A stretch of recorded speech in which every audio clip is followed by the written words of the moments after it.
আসসালামু আলাইকুম প্রিয় নোয়াখালীবাসী, কেমন আছেন আপনারা? আমাদের এমপি সাহেবেরা এখন আমাদের দেশ প্রধানমন্ত্রী দেশ নায়ক তারেক রহমানকে এখনও নোয়াখালী সফর করতে পারতেছে না।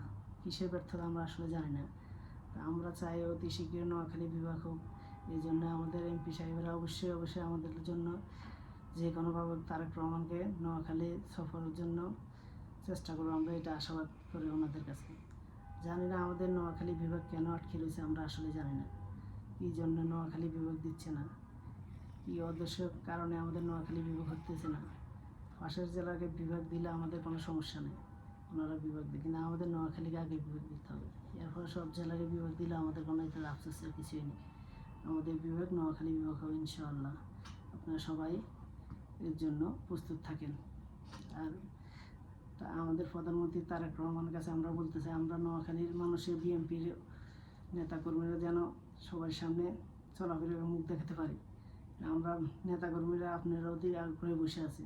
আপনি আশা করি নোয়াখালী সফরে আসবেন ইনশাআল্লাহ।